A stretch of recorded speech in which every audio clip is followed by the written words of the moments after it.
How's it going on, everyone? Happy Thursday. Oh man, this week has just flown by, and you know what? That's okay, because we got a match this weekend under the bright lights of ESPN2, and because we have a match to set up, and thankfully, because Mr. Owen Evans is gone and kind of getting sick of that guy, as we normally do around here, we had to bring in not a replacement, but honestly someone better, someone way better than that Owen fellow. We have the one, the only, the man, the myth, the legend himself, Mr. John Morrissey. How the heck are we doing? Doing really well. I know I was saying pre-pod, like I've been a fan of everything PHNX is doing, so I'm super hyped to be here and yeah, talk about some Rising. Let's go, man. I didn't even pay him extra to say that or anything. He's just a fan of the pod. Yes, Jet, as he points out, Owen looks different. Yeah, yeah. Owen looks a lot better. Also doesn't ramble on and talk as much crap. So, John, we appreciate you joining here. And yeah, man, it's going to be a fun podcast for those of you joining us. You know, we're going to get into everything as we normally do on these shows before match day. Going to preview a bit about Memphis, really break him down. Again, super happy to have John here, get his perspective on that. Dive a bit further into, you know, some Rising players, really any underlying numbers and just how they're trending throughout the season. And then getting into around the USL, some key matchups to watch, and a little CONCACAF, some spiciness there. But hey, we'll get right into it. You know, Memphis 901. They are sitting third in the Eastern Conference, and they're a team where they have the best goal differential in the East, plus 14. Definitely a team where I saw them last year. They've definitely hit some highs. A bit of a streaky start at times during the season, but they're a force to be reckoned with. John, what do you like about Memphis? Yeah, this is a Memphis team that lost both of their first two games of the season, and they've not lost since.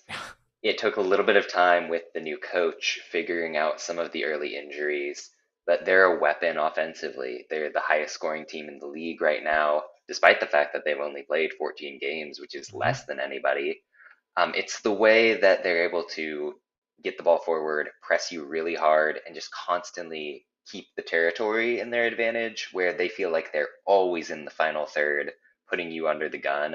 So I think that's really what makes this a really hard team to beat week in and week out. No, 100%. And I think like it's something that we had noted in the beginning of the season of like they were an interesting team last year in some way. Chad asking is Bill Hamid still in goal. They were definitely an interesting team last year, and we were kind of wondering, are they going to be able to double down on that success? And early doors in the season, jury was kind of still out, but I mean, to your point, right, they really have ridden that hot streak, and it's about finding the right players, about finding the guys in the squad. I mean, right, kind of looking at, you know, really who are the key playmakers within this team. Rodrigo da Costa, you know, leading the team with 6 goals. You know, Aaron Malloy, also leading the team in assists. Really just a group who, like you said, they have the offensive firepower and the goal differential is matching. Where have you seen that improve over the course of the season? I mean, I think the big inflection point was the trade where they dealt Philip Goodrum for DaCosta. Mm-hmm. Goodrum was a guy who had 20 plus goals last season. He was the star who got it done.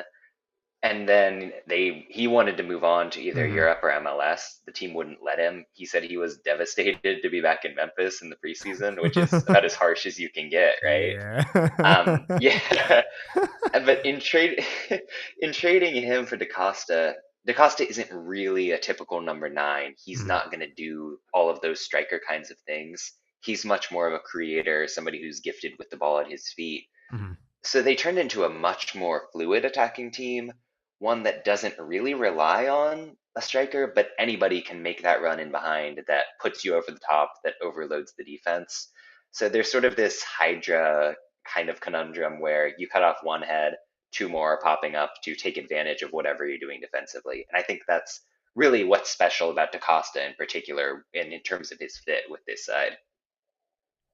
No, definitely. And I mean, yeah, that's pretty harsh commentary over in the preseason, but yeah, interesting how this team continues to shape up. You mentioned that it's a pretty fluid attack, right? And something that we've noted, right, watching every Rising match, and we're seeing where some of Rising's weak points is Rising very much is a team where they are incredibly susceptible. Wow, word susceptible on the counter. Um, and it's something where really depends if those guys have speedsters.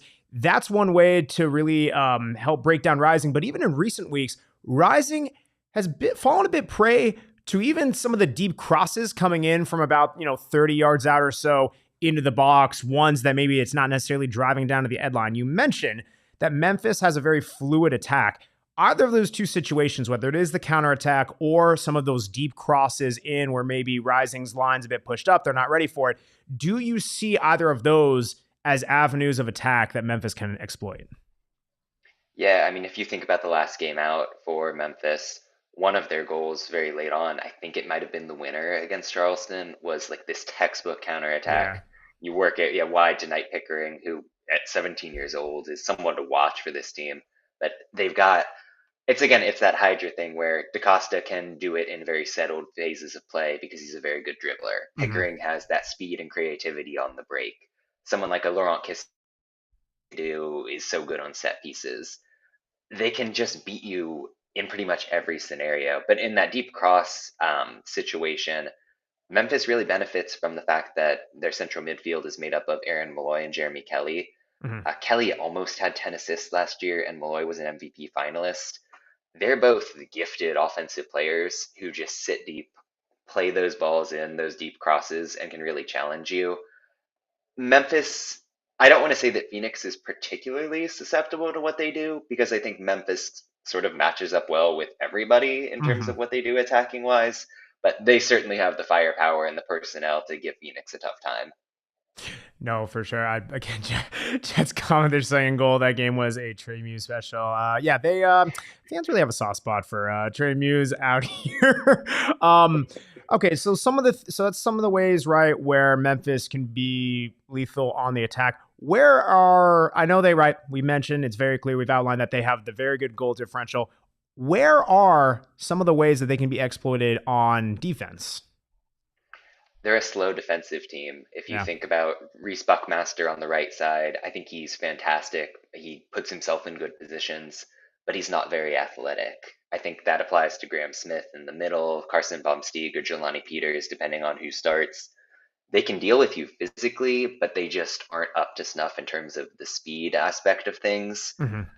In net, Bill Hamid, despite the fact that he's looking a little bit chunky these days, is still really good in He goal. thick. He But thick. Yeah, a Drew, couple yeah, C's. yeah, Yeah. yeah, he think for sure. But Drew Romig is Drew Romig is a little bit weaker in terms of what you're getting from him. I know Hamid's been out a little bit with injuries lately, so that'll be something to watch for sure. Mhm. Just because you get that younger goalie, I think Romig came into the season having made like two professional appearances in his life. He's not experienced, so going on the road for a big game could be something that catches him out a little bit. So working past that defense on the counter, leveraging the speed, and that can come with the lineup decisions for Phoenix, I think is something that will bear fruit in this matchup.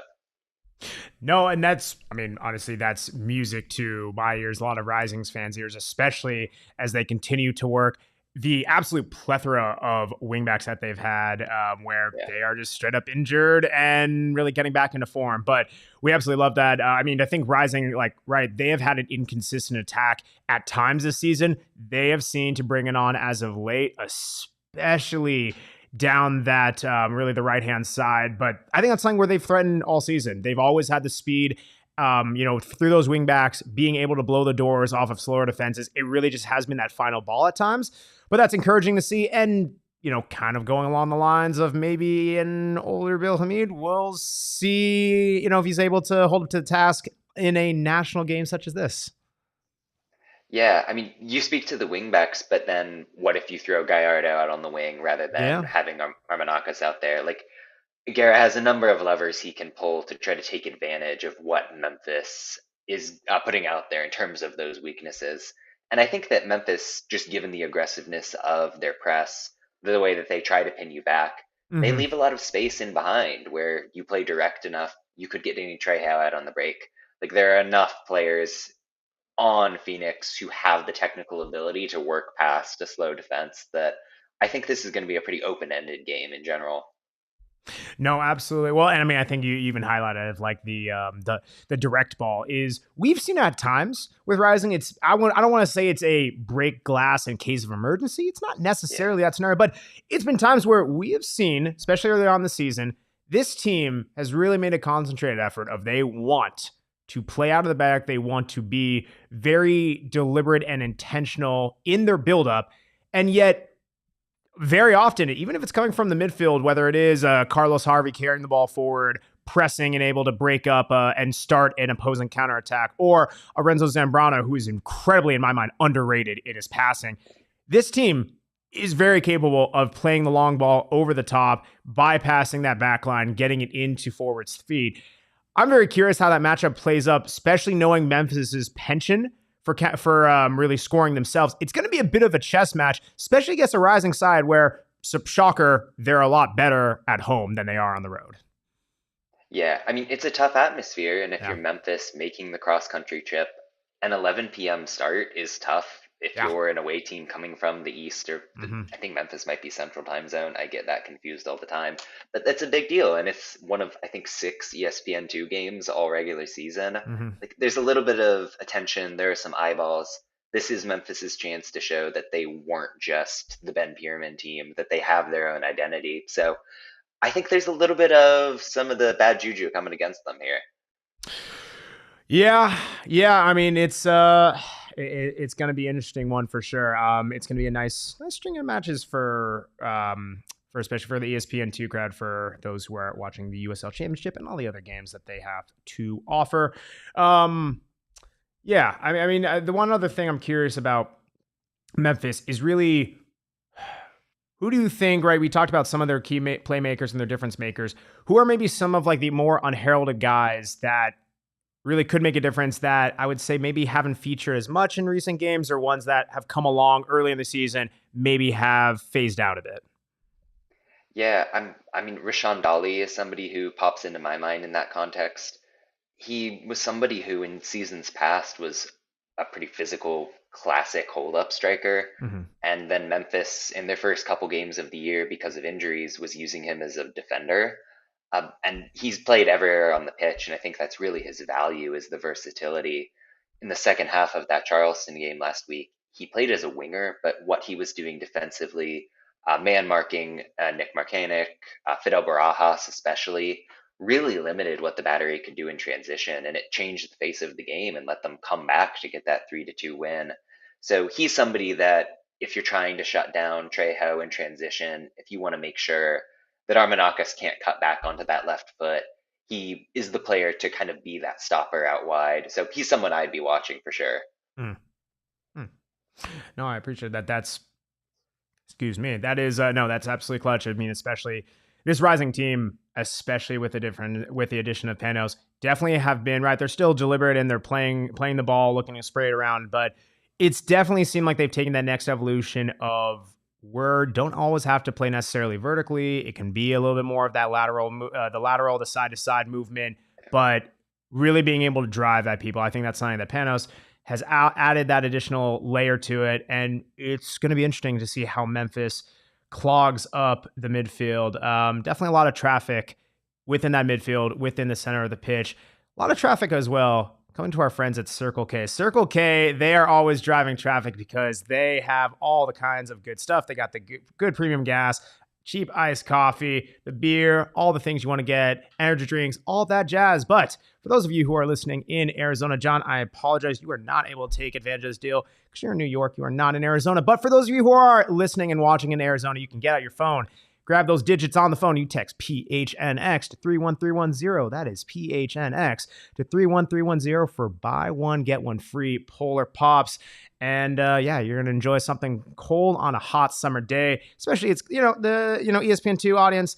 They're going to see it in Phoenix at 8 o'clock. It's still hot at 8 o'clock. You need a Polar Pop to cool on down. So check out our friends at Circle K for all that good stuff. And another nice way to cool down is with our friends at Four Peaks. Four Peaks, the Arizona hometown brewery, the official craft beer of the Arizona Diamondbacks. John, you say you're a PHNX fan, and our PHNX Diamondbacks show is, well, they're crushing it. It was a tough game today, but hey, Corbin Carroll named to the All-Star team. We absolutely love that. Four Peaks, again, the official craft beer of the Diamondbacks. They are our official craft beer. We absolutely love them. Check out the Rattle on Red Ale. Check out the Four Peaks Draft Room at Chase Field. All of that good stuff. You can follow them at Four Peaks Brew and at Four Peaks Pub to learn all about Arizona's hometown brewery. Again, you must be 21 years or older to enjoy responsibly, but we appreciate our friends at Circle K and Four Peaks for keeping us cool in the summertime. All right, John, so we talked a lot about Memphis, really highlighting some of their players, their trends, and everything like that. Let's talk about Rising. And something that I really enjoyed is after the New Mexico win last Wednesday, you put out a nice thread on Twitter. And by the way, if you guys have not seen John's Twitter threads, follow him at USL Tactics on Twitter. We'll give you a nice time to plug yourself at the end of the show as well. But yeah, follow him on Twitter at USL Tactics. Always putting out phenomenal content and nice like GIF-sized videos and stuff. Super cool with the analysis. Honestly, it's very nice and digestible content. Anyway, after Wednesday's match against New Mexico, I'm seeing on here, right? You're really talking about, a bit of Rising's new shape and really outlining how it's kind of very fluid in their attack as well, and really highlighting how we keep on talking about it. Penos really has made that addition to this team, especially within his movement, both on the ball and really specifically his carries and how he's helping to distribute his teammates. Yeah, absolutely. Well, I think you saw in some of the prior cameos that he'd made before he was getting regular time, Mm-hmm. he would sometimes play as more of that central number 10 player, where obviously he's a player with really great vision, really quick technique. He can do damage in that spot. But I think what he proved with Loudon and then moving into Phoenix and in that New Mexico game is that he's best off on that right wing. He's two-footed enough that he gives you a threat, but it's that ability to cut inside from the wing, draw the attention of defenders, and really suck in that defense very narrow that is opening up space for Phoenix, opening up space especially on the weak side when you're getting Trejo running in behind. You saw that pay fruit. It's just adding to the danger that this team has. It's buying more time for teammates like a Varela, like Arteaga getting in behind. It just makes everything flow a little bit more. It makes the opposition just have a little bit more pause whenever they want to react or mark somebody. So he's opening up this offense in a really major way for my taste. No, absolutely. It's something where we pointed out on that assist to Danny Trejo. There was a point where he suckered in 6 New Mexico defenders. And I mean, there was a couple of them that weren't even in the frame, or excuse me, that were like 20 yards outside on the outer edges of the frame where Danny Trejo's run was going. So it's something where he draws a crowd, and we even noted that.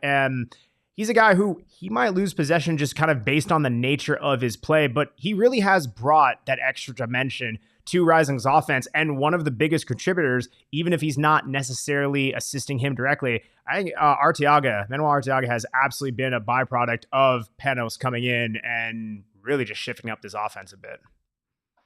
Yeah, just speaking to Armanakis a little bit, Yeah. I think he's top 5 or top 6 in the league in terms of shots created for Mm-hmm. teammates. He's somebody that if you're a defense, you have to respect him, you have to close him down tight, or he's going to make you pay for it. So Arteaga is somebody who, with Indy 11, moving to Phoenix, he's proven time and again that he's got the Yeah. instinct of a pretty traditional striker. If you're giving him that extra room, if you're putting him in more of a one-on-one sort of context, he can take advantage. He's gifted physically, he's got the brain.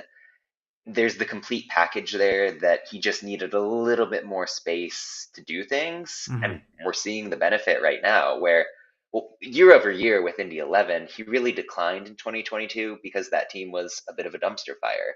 They didn't have those second options offensively. And now Oh, I think we got Phoenix, when they there we go. can do Yeah. optimally. Oh, Oh, that's okay. I think we got you frozen for a second. John, you hear us okay? yeah. Okay. Yeah. Awesome. We're all good. Awesome. Okay. Okay. Yeah, we know With you're that. good. I think we heard you saying it was he had declined a bit with Indy 11, but definitely that team was a dumpster fire, and now you're seeing the Yeah. byproduct of like him having a little bit more space, a little bit more of that fluid offense. Yeah, absolutely. Okay. No. Then it's something where I think there are times he's been criticized for maybe a lack of sharpness, a lack of kind of that striker's guile, so to speak. But I mean, right? He's at the time after last match, he was tied for the Golden Boot tally. Absolutely on a heater of a hot streak, as we say. It's gonna be interesting. Do you like his matchup against Memphis's center backs? I think it's kind of down the middle in terms of a matchup that might be pro or con for him. They can deal with him physically for sure. Yeah. I don't know if Ardiaga has the burners necessarily to really punish them in that sense, but just keeping them occupied with his frame, with his ability to respectably hold up the ball, I think is a big deal in that it opens up Trejo, it opens up the rest of the wingers in the attacking midfield to do some damage in the meantime. Mm. Okay, that's fair. And I mean, to his point, I mean, I wouldn't say he's necessarily a slow player, but like he's not like some of the others on this team where his game is Yeah. built on speed. So that's a fair point. Okay, I see Jed, speaking of Indy 11 USL Championship, putting Solo on blast. Oh boy, our friends Holman Asante. Yeah, I mean, we're talking about Artiaga, talking about Panos. I'm curious, Red, to get your take on this. We've actually kind of clamored back and forth on this podcast over the season of, Fede Varela was really a highlight marquee addition of Rising in the offseason. Owen and I have kind of said, he might still be in a slump. Maybe he's shown flashes during the season, but we don't really know if it's just been the consistent body of work to keep warranting starts. I'm curious when you've seen them play, if you think maybe you're seeing something different, if you see the spurts as well, because we all have heralded this as like, this could be a guy who we thought could be team MVP caliber, and just hasn't been there all that often. With Varela, you get those flashes pretty much every game where once or twice he'll play a ball that just takes your breath away to a Yeah. certain extent. But more consistently, I think he hasn't been able to find space all that often. I mean, he doesn't have an assist yet this year, and that says a lot that some of the decision making just seems like it's a little bit uncomfortable, a little bit slowed down. I would think that he's a pretty natural fit within this Phoenix system in terms of the pace of what they're trying to do and build up, the way that they want to be so possessive. But he just hasn't flourished as I think Phoenix fans in the league at large thought he would based on that Mm-hmm. track record and the talent that's there. You want to keep him in this lineup and see what develops Mm. because he is so talented. But given the matchup, and not just against Memphis, but in other games as well, there's an argument to be made that time is up and he needs to put up or shut up, or else Yeah. he's not going to be guaranteed those minutes at a certain point. Yeah, no, that's fair, especially with, other guys coming into the mix within similar position groups, again, getting healthier out wide. Certainly making a tough case. And I mean, right, you see the instant impact in a way that, Panos has come in again. It's not necessarily in a way a like for like position. They kind of are a bit fluid in how they are moving about the field and where they start. But yeah, it's definitely an interesting one. Someone that has been pretty consistent all throughout the season. And I mean, we even saw right in the New Mexico match, setting up a goal, really just even on matches where I think he flies under the radar, he still is seemingly our man of the match almost every other match, every third match as most. It is Carlos Harvey. And that man, I think, listen, Owen's been saying it throughout the season. We all pretty much echo it, that he seems above this level in the sense that he's bigger, he's more physically dominant, he's just gifted. And I haven't seen a center mid that size really just move the way he does. He's very light on his feet. He's got a little something different. I mean, it's got to be a treat, right? Like even when you watch the Rising games, he pops out on the screen. You don't have to watch this team every week to see Absolutely. that guy's different. Yeah, I a couple weeks ago wrote like a one third of the way through the year, like team of the year sort of Yeah. thing, and he was in there for me.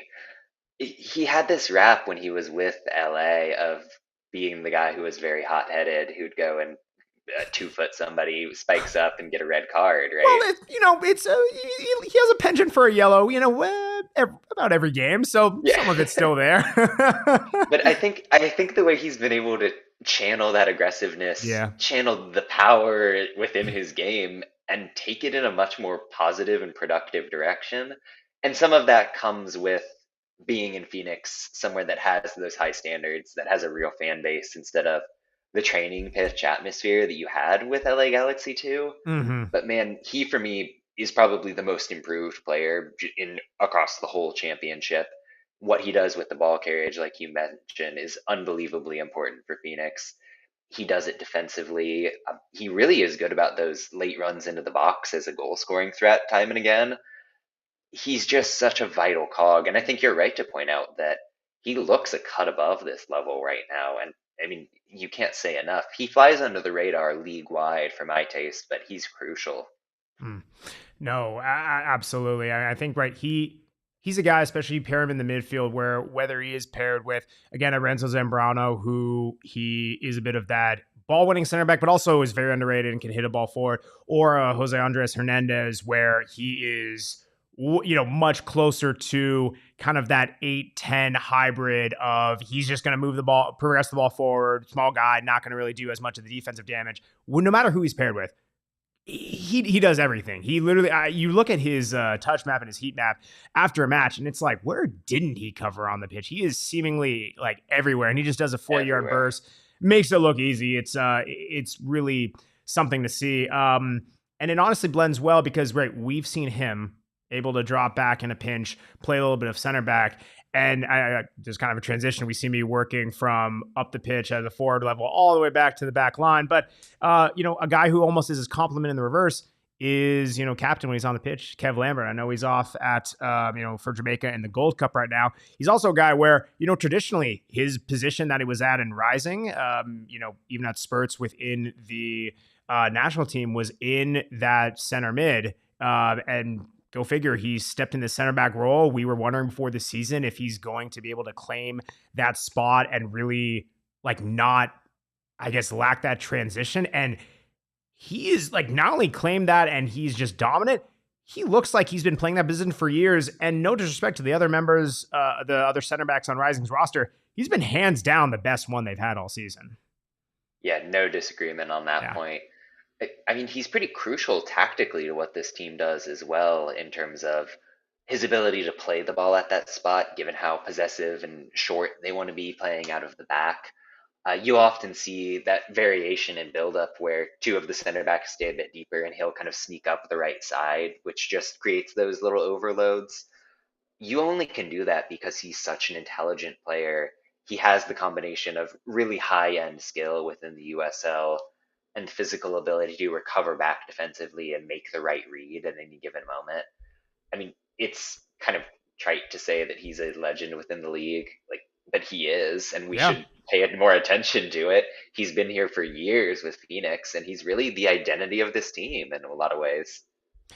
I mean, honestly, he's been just not just, I mean, right, obviously in Phoenix, too, you love just the community presence plus being rewarded with the captain's armband. It's just a nice kind of full circle culmination moment. But on the pitch, I think it's just such a different role. And it's something that, I don't know, you just make it look so easy. And I think that's the beautiful part too, is, he's definitely gotten older in this career. He's still by no means out of his prime or anything like that. But you have to, you'd think a guy as athletic as he is, he could make up for it, a lot of it in, speed and even, strength. He's by no means the fastest guy, but he's able to make up the ground when he needs to. But that's the thing I've really noticed is he's always in the right place. He never seems like he's having to scramble too.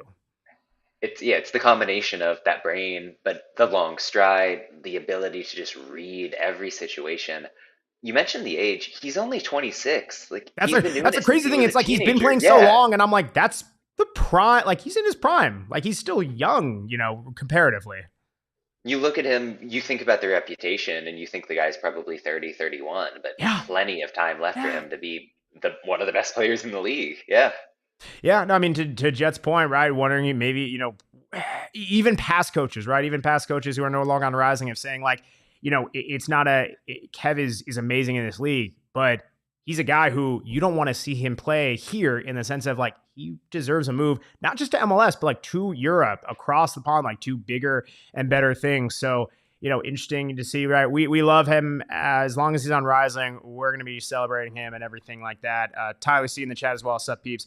PHX needs to get this win. Absolutely agree there. And crucial too, Rising getting the win. Again, with the continuing the treatment, ending the thread of going from front to back in this formation.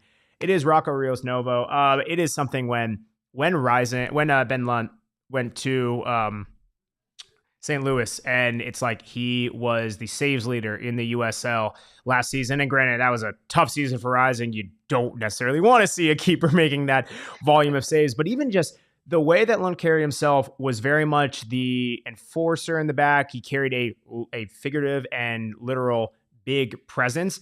It's something where, okay, who is going to fill his shoes? And then you see Rocco come in and it's like, well, he has the MLS pedigree. He's played in different leagues. And it's like, okay, I like the talent, but it's a very different profile. And again, to his credit, he's in the top 5 in saves this year in USL. It's continuing the trend of rising goalkeepers, rising, pun slightly intended, to the occasion on this one. What do you attribute to his game? Because I think his footwork has been good, sometimes a bit, there's been a couple of goals where he's been liable to, maybe being wrong-footed, as any goalkeeper does. But he's a guy who, again, he's sub 6 foot, but he plays much bigger than that. No, that's right. I think he's a very reactive, responsive goalkeeper. He's not somebody who's off his line sweeping much, Yeah. but Yeah. he's always quick to move within the box to make sure he's in a decent spot. I For someone who's 21 years old, I think he's got a good sense for communication with his back line as well. I think he's pretty solid on set pieces. If you look at the numbers, he's responsible for about like 3 goals saved above average. He's up there with probably the second tier of goalkeepers right now, where he's not going to win the Golden Glove just because Mm-hmm. there are some elite guys out there, but he's the next best thing. Pair that with what he does with the ball at his feet. That's something special that you don't Yeah. see all that often, and especially in the second division. Yeah, no, 100%. I think like he's made a couple of saves of like, it has to take you a step back of like, how does he do it? A couple like ones reach right behind him and just like the Yeah. quick twitch kind of moment. I think that's the thing where, right, some bigger keepers, you're able to get away with it within the positioning or just how you're set up. And I don't think you can teach that type of reflexes. You either have it or you don't. And again, it's not that he skimps on his positioning. He very much often is in the right place at the right time to make those saves, but he just commands his line really well as well. I think the communication is a very underrated part of that game. And when you surround yourself with an experienced back line, also helps there. Yeah, I mean, he was somebody as a younger player who was pretty well regarded within Argentina. There was a reason he drew the interest from Atlanta United in the first place. And getting time with Atlanta United too, when he did, that was a team that was bleeding chances in transition. So he didn't really have a good chance to shine there. So it's been nice to see him in a Phoenix team that isn't error free, but certainly is a lot more organized than the train wreck that Atlanta was. Yeah. Yeah, that's fair. That's tough Atlanta team. They've fallen on hard times for sure. No, but well, actually did pretty not horrible this season. But no, it's interesting to see his progression and really just, again, continuing the mold for rising goalkeepers in a different way. Pretty much hit a lot of the starting 11, or at least the guys who I think are normal talking points for us. Again, it's always nice to get a different perspective, especially someone who knows the league so well. Is there any other rising players that either it's a personal affinity for, someone you're super intrigued by, or someone who you might think could be an X factor in this matchup against Memphis? I'm a big fan of Gabby Torres, just Yeah, generally. I think yeah. he seems like a pretty warm dude. I think he's pretty talented and versatile in terms of what he gives you on the pitch. I don't know if he's going to be the X factor in this game or really the season for Rising, but that ability to fill in, eat minutes at those wingback spots, that's useful. And he's somebody that is going to improve any squad he's in. Yeah. So I think he flies under the radar in the scope of the league as just a good piece to be having. I think so. And I think he had a tough showing against Oakland, but also he's very much Yeah. working his way back from injury, right? Playing, keep on continuing to look to play those full 90s and whatnot. That's always tough coming back. But like, even to the start of the season, he had the opening assist against Charleston in the season opener, had another one against Birmingham Legion. He's just racked him up, whether it is actually getting on this the stat sheet or not. He's a guy who he's got the speed to burn, and he is, Yeah. again, more often than not, seemingly in that right position, but also he's got a nice final ball. I think that's something where Rising, they have the speed on the outside, but not everyone can necessarily whip in that cross, and especially at the different levels that he can. And I've seen him make Yes. the variety of crosses, whether it's driving to the end line, beating his man, whipping in a low, shallow cross, or playing it from deep, again, outside, even deeper into the midfield of the 18-yard box and going, from that different types of depth. So I like him as a nice piece, especially as he works his way back. I'm glad you resonate with him as well. Yeah. Yeah. I mean, Phoenix has pace for days out in Oh, those yeah. areas. He's someone with a little bit more refinement, and I think that's why he's valuable. Yeah, absolutely. Absolutely. I was going to say, talking about both teams and kind of knowing, right, some of the strengths, the weaknesses, how these teams are playing, how do you see this game playing out on Saturday night? Yeah, I've been debating back and forth where I land. I think Memphis is probably the better team, but Yeah, that's not really a controversial statement. no, But this is a tough context. I think Phoenix has some things that they can really turn to that aren't out of the realm of possibility that can give them an edge here. I think this ends up pretty even, and we get an exciting 2-2 draw, a game that's pretty open, and but ends splitting the points. I heard 2-2 draw. Did I hear that right? Yeah. Okay, 2-2 draw. I like it. High scoring. Chat, let us know what do you think as well. Harry, hello. It's been a minute. Nice to see you, Harry, as well. Very cool shirt as well to John. Yeah, chat, let us know. We got 2-2 draw. That's I mean, honestly, if you're Rising and you're looking at this, especially seeing the string of games that they've played, Harry with Rising's the better team, in my opinion. I like it. I get it. Memphis could be prone to the KS ball at times, especially if you're harkening back to last season. I think that the string of matches that Rising has had recently, I think that a lot of their performances have over-indexed in the sense that and I have kind of debated this. I think they should have taken 3 points from Oakland. Yes, they had their chances, but I believe that while it was good to get a point, the fact that they even were down in that match, it kind of a disservice to how they played. So I think the performances have only been trending upwards, especially after the Mexico game. Even going back to Louisville, that's also a game they could have won. They missed the penalty. And yet this is a tough Memphis team, even at home. Man, I think I'm contradicting myself. I like 2-2. I might even make it even more chaos. I think I'm going to go 3-3.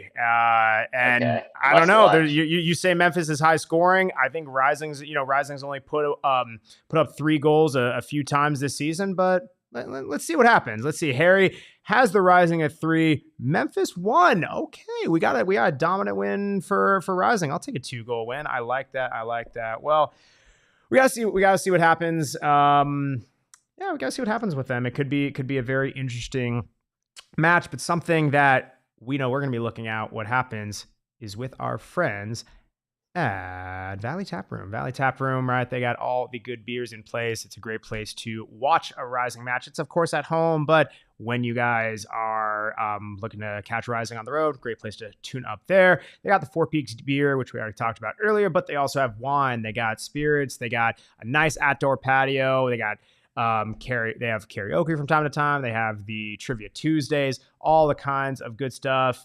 Yeah, John, you pretty good at the trivia. You play trivia often.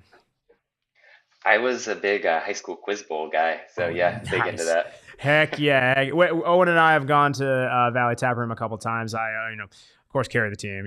It's a shocker. I know. Goes Owen without just kind of saying. hangs Yeah. out there. Tries to look nice. But yeah, you guys can check out Valley Tap Room as well on Instagram at Valley Tap Room and in person off the 202 and Gilbert.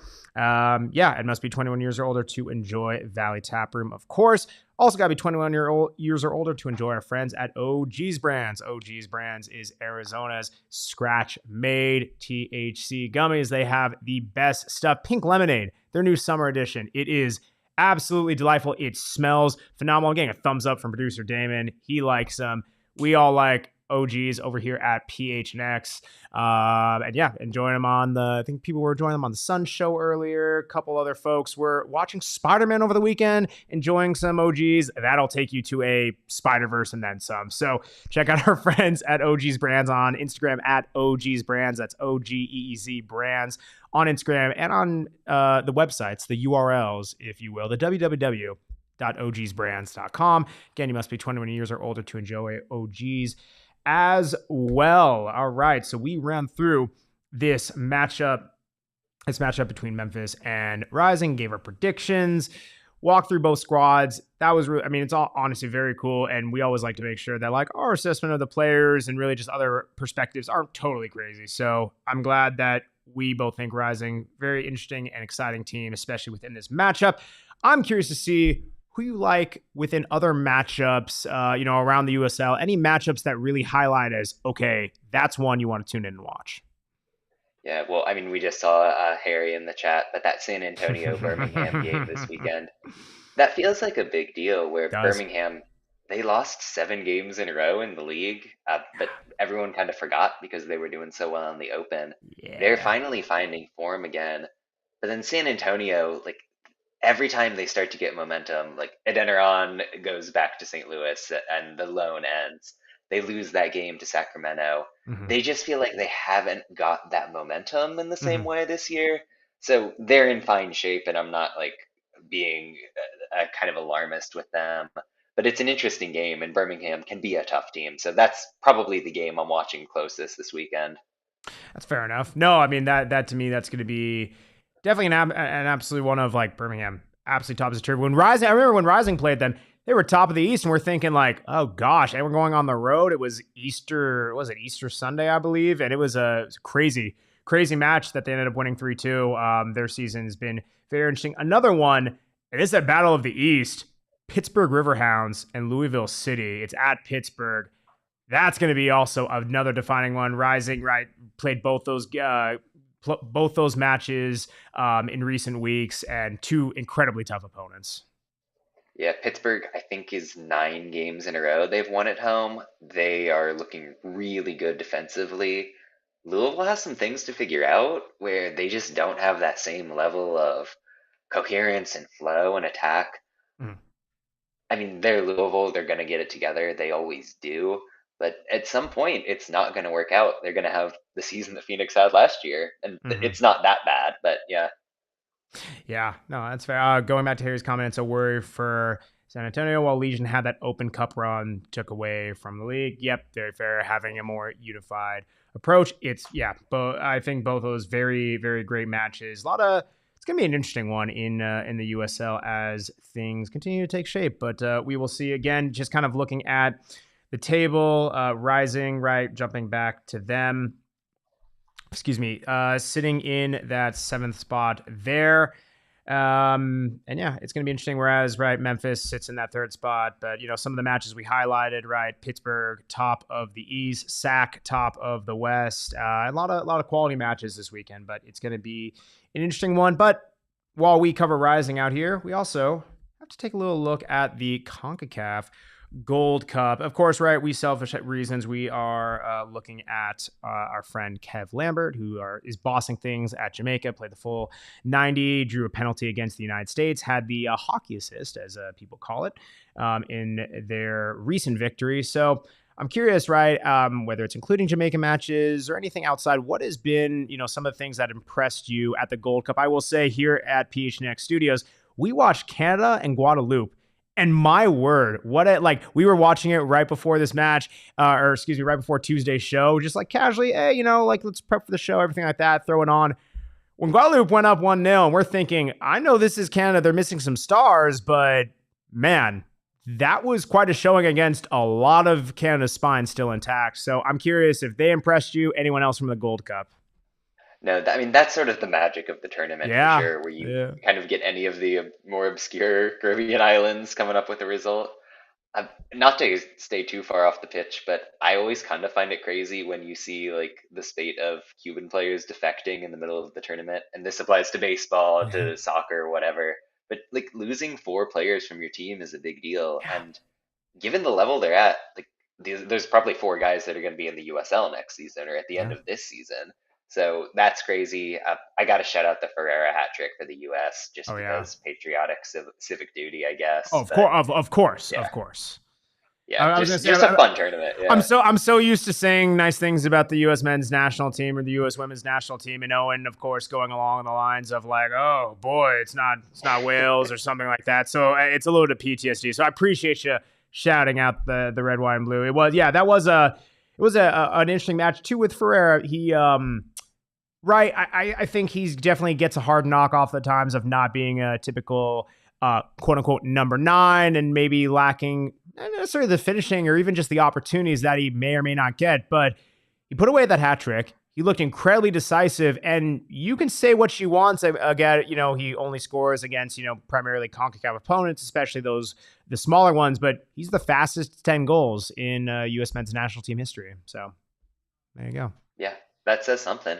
Yeah. And hey, if he's not a traditional number 9 classic striker, he's Yeah, valuable to have in this he is. squad because he gives you a different look. He So, does. yeah. He absolutely does. No, it's I think it's been a fascinating prospect for the U.S. men's national team, seeing how they all kind of compare against your CONCACAF opponents. Is there someone? Well, it might be the U.S. men's national team. Maybe it's someone else. Do you see a favorite continuing to emerge after the first crop of matches?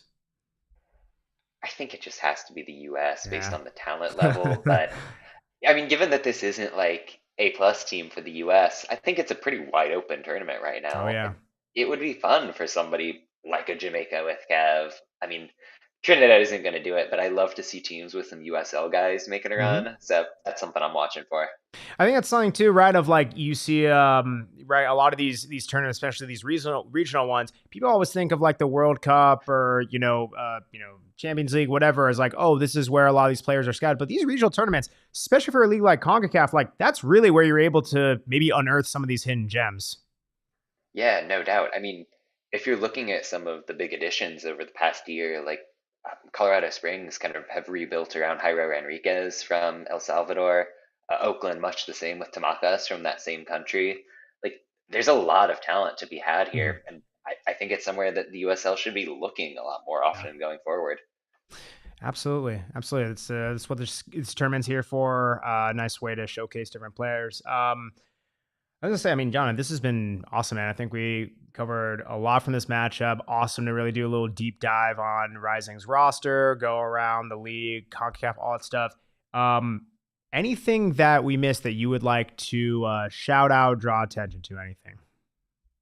Yeah, I mean, nothing specific to this game or the general soccer. I do just want to again emphasize like having family in the valley. I'm a pretty big Yotes fan, and I've been There we watching go. BD and Greg and Leah since Let's day go. one. Like, it got me into this whole setup, and then what you guys have been doing with the Rising show has been unreal. So kudos to y'all for some really great content. Oh man, that's incredibly nice. I can't wait to clip that. We'll send it to them. That's gonna absolutely make their day in Nashville. But no, man, thank you again for taking the time. Truly, we appreciate your analysis, everything you're going on Twitter. Often we're like, oh gosh, what's yeah, John like putting out either like different rankings or different analysis. So incredibly helpful. Where can people find you? Not only on Twitter, but I know you got other couple things cooking. Where can people find everything and anything that you're doing?